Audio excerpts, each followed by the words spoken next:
C'est Facebook. L'image sans ça, elle est claire. C'est parce que eux, ça leur fait mal que moi je montre ce qui se passe.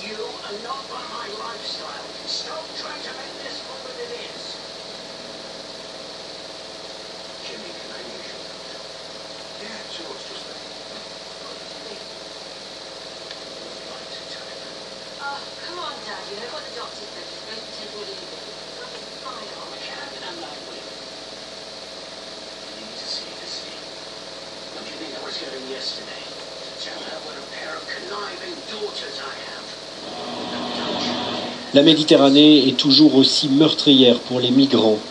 Les derniers chiffres du Haut Commissariat des Nations Unies pour les réfugiés sont... La Méditerranée est toujours aussi meurtrière pour les migrants. Les derniers chiffres du Haut Commissariat des Nations Unies pour les réfugiés sont accablants. Plus de 2500 migrants et réfugiés sont morts les 5 premiers mois de l'année en Méditerranée, dont 880 la semaine dernière, plusieurs navires ayant fait naufrage en tentant de rejoindre l'Italie.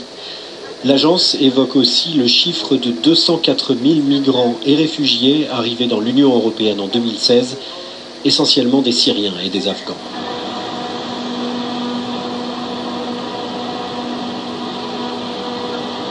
À chaque arrimage d'un bateau de réfugiés en Méditerranée, le capitaine de l'embarcation est embarqué par les gardes-côtes pour être interrogé. Le parquet italien a de cette façon arrêté la semaine dernière 16 passeurs, en majorité marocains. Ils sont soupçonnés d'avoir assuré, avec l'appui d'une organisation criminelle libyenne, la traversée de la Libye vers l'Italie de près de 900 personnes. Voilà.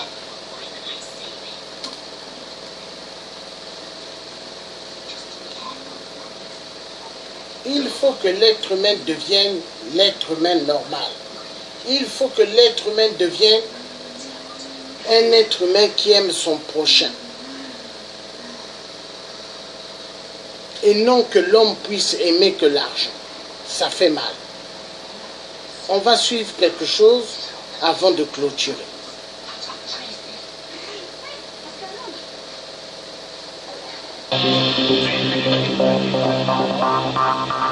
Vraiment, ça fait peur, parce qu'on était beaucoup. Ils n'ont pas assez d'essence sur le bateau, ils n'ont pas de gilet de sauvetage, absolument certain. Si les Libyens nous attrapent, c'était fini pour nous. Ce qui est révoltant, c'est de voir que c'est de plus en plus difficile de juste essayer de sauver des vies.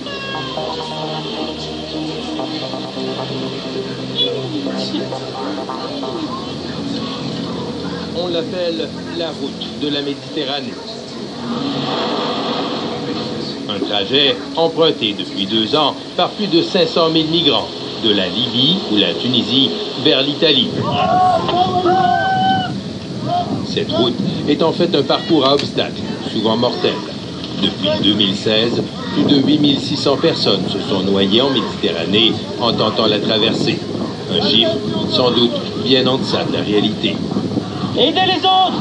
Affrété par SOS Méditerranée et Médecins sans frontières, le navire de sauvetage Aquarius a déjà permis de secourir en 2 ans plus de 28 000 personnes. À son bord, des gens de toutes nationalités, de tous horizons, choqués par le drame qui se joue chaque jour en Méditerranée. Tanguy Loup était marin-pêcheur en Bretagne lorsqu'il a tout laissé tomber pour tenter d'empêcher l'hécatombe. En tant que marin, je n'accepte pas cette situation. Il y a de la consternation, il y a de la révolte.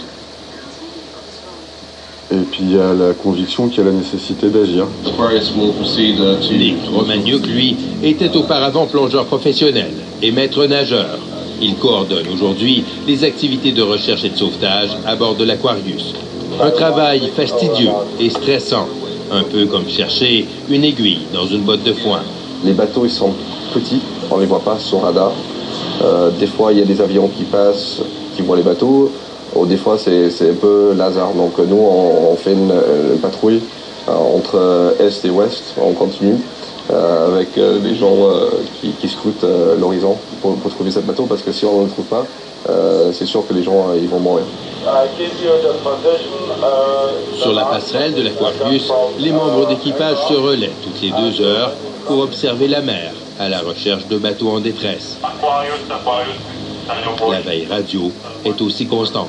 Tous les bateaux sont en détresse. La plupart des gens ils savent pas nager.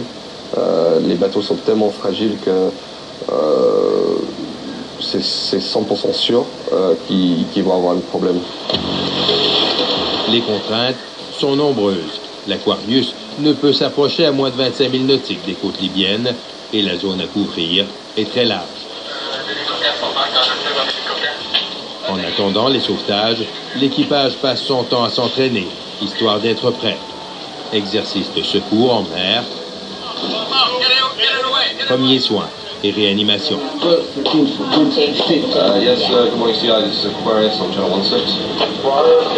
Après une semaine en mer, la persévérance finit par payer. On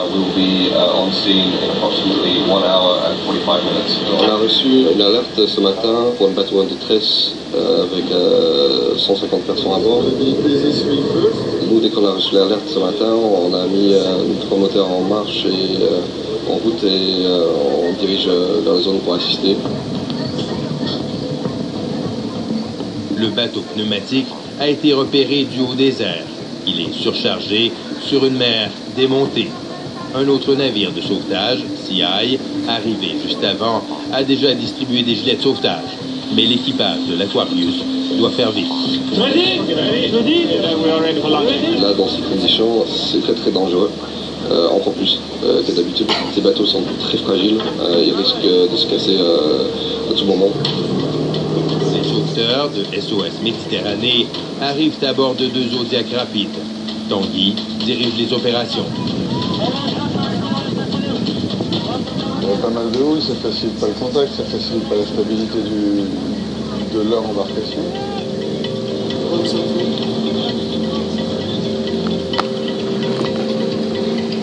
Daniel, de Médecins sans frontières, repère un passager qui a l'air inconscient. Il est évacué en priorité sur une civière pour recevoir immédiatement des soins à bord de l'Aquarius. La priorité, c'est d'extraire les gens en situation médicale, on va dire, donc ils sont soit déjà inconscients, soit sur le point de devenir. Pendant ce temps, l'évacuation se poursuit. Les femmes et les enfants d'abord. Pour Marie-Thérèse Lomo, c'est la fin d'un long calvaire. J'avais très peur. Il y avait trop de vagues, la pluie, la mer était agitée. Ils nous ont dit de rester tranquilles et suivre les instructions, tout va bien se passer. Un à un, les 164 passagers du bateau pneumatique sont ramenés à bord de l'Aquarius. La plupart viennent d'Afrique de l'Ouest. Ces gens viennent tous de passer plus de 12 heures à bord d'un bateau pneumatique en pleine mer. Ils sont tous exténués, déshydratés, et ils sont en vie. Après une nuit de sommeil, vient l'envie de dire merci.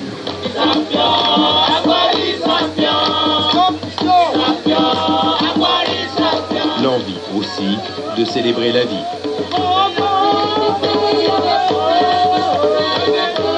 C'est impressionnant, leur capacité à vouloir vivre coûte que coûte et à être heureux de vivre m'impressionne énormément. Car il faut dire que ces passagers de l'Aquarius reviennent de loin. Il y a surtout beaucoup de gens qui ont été battus, poignardés, frappés, kidnappés dans leur trajet. Il y a des personnes qui ont fait 1 an, même 2 ans dans leur trajet à travers de la Libye. Si Mamadou Salih Diallo boite, c'est qu'il a été frappé à coups de barre de fer par les passeurs avant d'embarquer dans le bateau. Un épisode presque banal pour ce maçon guinéen. Arrivé en Libye pour y travailler il y a 2 ans, il s'est retrouvé victime d'esclavage, de détention et d'extorsion, de torture. Il n'a que 21 ans, il semble en avoir 20 de plus. En Libye, c'est très difficile. On prenait les gens comme c'est des animaux. Pour frapper, chaque fois c'est pour te frapper. Tu travailles avec le patron, il a des fusils. Si tu as réclamé ta salaire, il fait sortir son fusil. On te prend, mais dans les prisons, on réclame l'argent. Il faut appeler sa parent, il va envoyer l'argent, sinon on peut te tuer. Pour Oumar Kanté aussi, la Libye est devenue synonyme d'enfer. Âgé d'à peine 16 ans, son objectif n'était pourtant pas de venir en Europe. S'il s'est embarqué sur un bateau, c'était simplement pour fuir l'horreur, les kidnappings, le racket, la violence constante à l'endroit des Noirs. On nous a mis aux prisons pour nous faire payer l'argent pour qu'on puisse sortir. Il y en a qui disent qu'ils vont nous rapatrier, mais il n'y a pas de rapatriement. C'était pour nous faire souffrir seulement, nous frapper. En voyant que leurs sauveteurs étaient européens, les migrants ont été soulagés, car en mer, ils étaient terrorisés à l'idée d'être interceptés par des gardes-côtes libyens et ramenés sur leur lieu de départ. Si les Libyens nous attrapent, c'était fini pour nous. C'était fini pour nous. Depuis quelques mois, la situation a beaucoup changé en Méditerranée. Lassée d'un flux de réfugiés, l'Italie a fourni des bateaux rapides aux gardes-côtes libyens et leur confie de plus en plus de missions d'interception.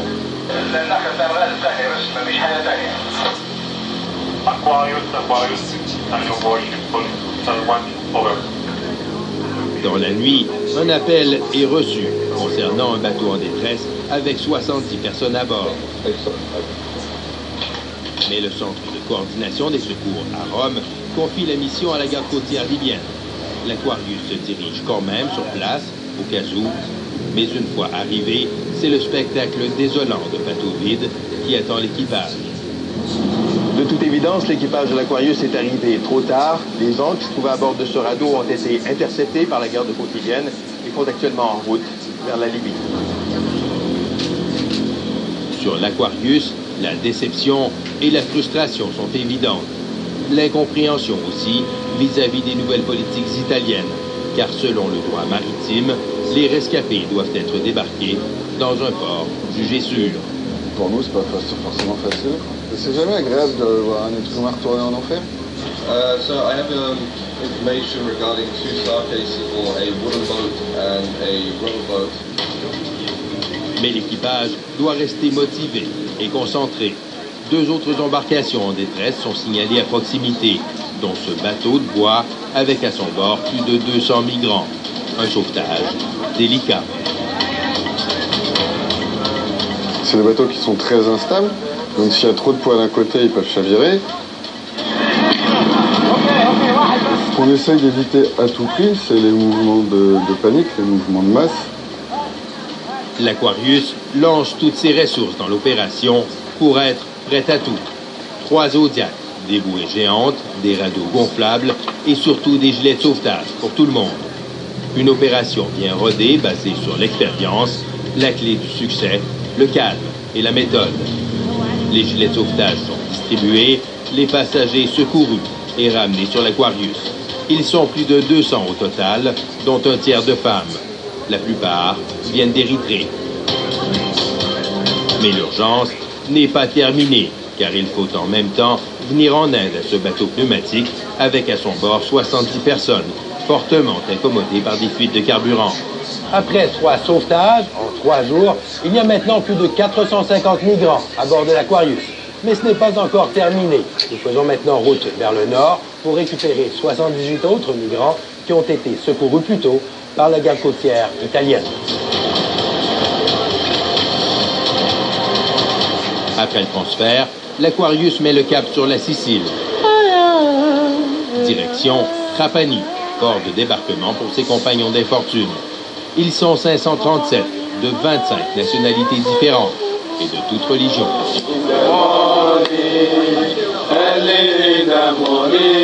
Le matin de l'arrivée, la fébrilité est palpable pour les passagers de l'Aquarius qui s'apprêtent à débarquer sur une terre inconnue. Je chantais parce que j'ai de la joie au cœur pour tout le monde. Vraiment, c'est exceptionnel. Le degré de joie, on ne peut pas l'imaginer. Vraiment, ça ira, ça ira, ça ira. Tout le monde espère qu'avoir les bonnes vies, les papiers, avoir le travail, penser à votre famille, tout ce que je vois ici, c'est la même idée. Très, très, très content. Quoi. Franchement, je n'ai absolument rien à dire. Mon rêve devient en fait réalité. Des sentiments de soulagement et d'anticipation largement partagés au moment de quitter le navire, de faire les premiers pas sur un continent dont ils ont tant rêvé. Si ces migrants ne savent pas encore ce qui les attend en Europe, ils sont portés par une certitude. Rien ne peut être pire que le cauchemar qu'ils viennent de vivre dans l'enfer de la Libye.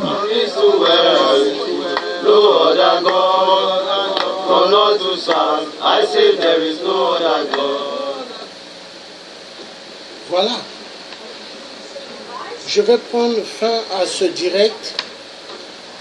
Un direct qui fait immensement mal au cœur. Parce que les êtres humains ont oublié l'essentiel.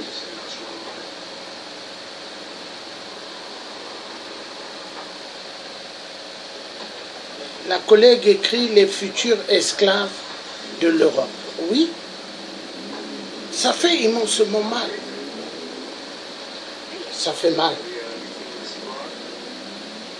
Il faut que les êtres humains puissent se réveiller, car l'homme noir est pourchassé. L'homme noir est pourchassé partout. En Afrique, les gens fuient la dictature. Quand ils arrivent, soi-disant, pour une meilleure vie, ils sont pourchassés même dans les pays arabiques. Ils sont pourchassés même dans les pays européens. L'homme noir, ça fait mal.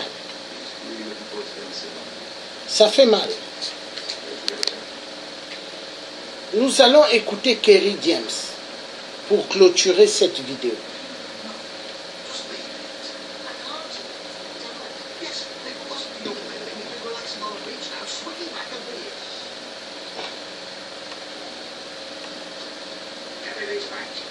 Pour clôturer ce direct, Kerry James.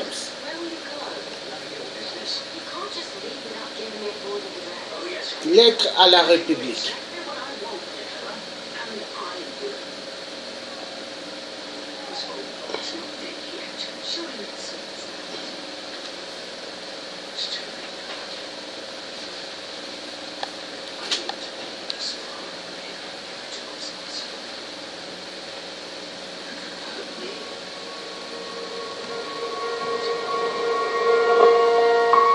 Lettre à la République, à tous ces racistes à la tolérance hypocrite qui ont bâti leur nation sur le sang.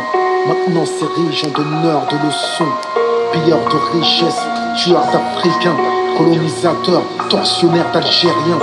Ce passé colonial, c'est le vôtre, c'est vous qui avez choisi de lier votre histoire à la nôtre. Maintenant vous devez assumer, l'odeur du sang vous poursuit même si vous vous parfumez.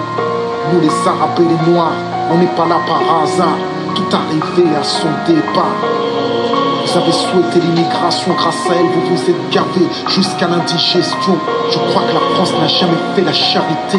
Les immigrés ce n'est que la main d'œuvre bon marché. Gardez pour vous votre illusion républicaine de la douce France bafouée par l'immigration africaine.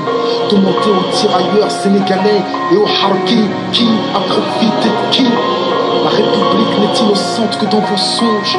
Et vous n'avez les mains blanches que dans vos mensonges. Nous les Arabes et les Noirs, on n'est pas là par hasard. Tout arrivé à son départ. Ne pensiez-vous qu'avec le temps, les négros mutrés finiraient par devenir blancs? Mais la nature humaine a balayé vos projets. On ne s'intègre pas dans le rejet. On ne s'intègre pas dans les ghettos français parqués. Entre immigrés, faut être censé. Comment pointer du doigt le repli communautaire que vous avez initié depuis les bidonvilles de Nanterre? Pyroman et pompiers, votre mémoire est sélective. On n'est pas venus en paix. Votre histoire est agressive. Ici, on est mieux que là-bas. On le sait parce que décoloniser pour vous, c'est déstabiliser. Et plus j'observe l'histoire, moi je me sens redevable. Je sais ce que c'est que d'être noir depuis l'époque du cartable. Bien que je ne sois pas un gras, je n'ai pas envie de vous dire merci. Parce qu'au fond, ce que j'ai ici, je l'ai conquis. J'ai grandi à Orly, dans les favelas de France. J'ai fleuri dans les maquis, je suis en guerre depuis mon enfance. Narcotrafic, braquage, violence, crime. Que font mes frères si ce n'est des sous comme dans Clair Stream qui peut leur faire la leçon. Vous, abuseurs de biens sociaux, détourneurs de fonds, de vrais voyous au constat, bande d'hypocrites. Est-ce que les Français ont les dirigeants qu'ils méritent?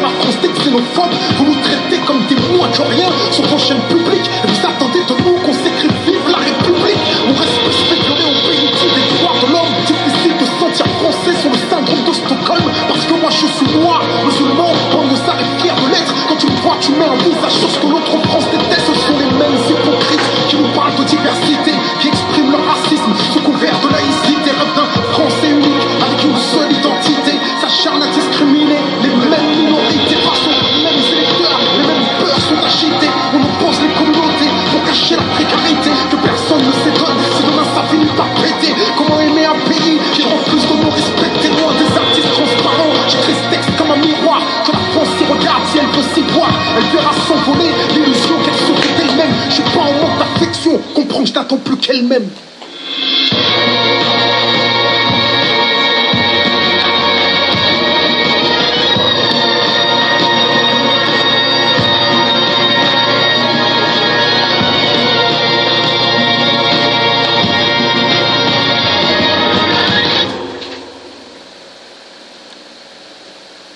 Voilà.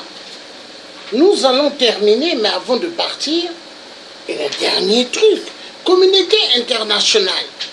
Kerry James a chanté Lettre à la République. Cette lettre à la République, elle vous concerne. Parce que en Afrique, vous donnez des stocks d'armes à des dictateurs pour tuer les Africains. Et les Africains fuient l'Afrique pour nager après dans les eaux de la mer. Et il y a pas mal de morts. À cause de vous, communauté internationale, du sang. Vous êtes des reptiliens, des cannibales. Vous n'avez pas de cœur. Vous êtes des gens matérialistes. Vous aimez l'argent. L'argent plus que l'être humain. Vous êtes des vampires. Vous êtes des cannibales. Vous êtes des reptiliens. Tout ce pays, la colère de Dieu va s'abattre sur vous les Illuminati, sur vous les francs-maçons. Oui, la vérité doit être dite. Bye bye. Je remercie à tous ceux qui ont suivi ce direct et passez excellente bonne soirée et à bientôt. Et ceux, vous, ce qu'il va faire jour, passez une bonne journée. Bye bye.